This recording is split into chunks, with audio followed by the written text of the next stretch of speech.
And dozens of homes which were spared remain without electricity at this hour. And as you can imagine, the fierce winds not only uprooted trees, but made a mess out of telephone and electrical lines. Brad Woodard is in Stillwater Township now with the latest. Brad. Diana, I am standing in what used to be the front entrance of a home here in Stillwater. This is one of 27 homes in Washington County damaged by the tornadoes today. Of those, 7 were completely destroyed. And remarkably, there were no serious injuries.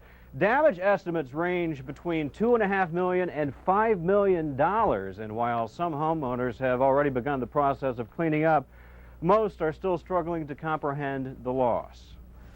About 5 minutes here to get oriented, make sure the guys know where they're going, and then we'll get them marked. Just before sundown, 30 Minnesota Guardsmen were mobilized to stand watch over the area and assist local authorities in the prevention of looting.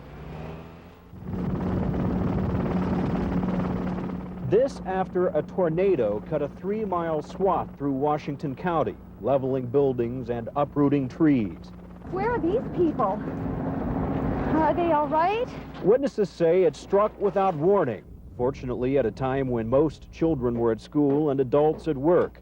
Barb Limeke of Stillwater Township was just arriving home when it hit.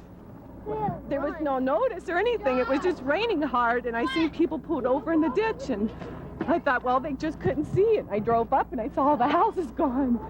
Just across the road, the twister ripped off the roof of these stables boarding American saddlebred show horses. They were unharmed, as was this horse, found a few miles away, trapped upside down in some trees.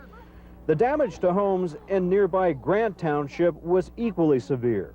3.5-year-old Sarah Granger was at home with her father when a century-old cottonwood crashed through their ceiling. I just had tornado fell, and then I was scared. So was Dad. It was the definite swirling clouds of a tornado. And I said, Sarah, it's time for us to go to the basement, and that's when the trees started coming in on the house. 32 years, boy. I'm telling you. For many here, the reality is just beginning to sink in. Betty Wade had to be studied by friends as she glimpsed for the first time the rubble she once called home. You can see what the devastation is around our home, and I never thought when I left for work this morning that I would be stepping out of my home for the last time.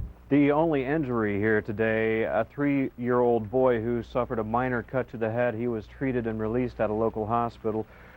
People who live in the area who weren't affected directly by the tornado are still feeling its effects. As many as 1,000 people were without electricity at one point. NSP has 18 crews out tonight hoping to restore electricity to those homes before the night is over.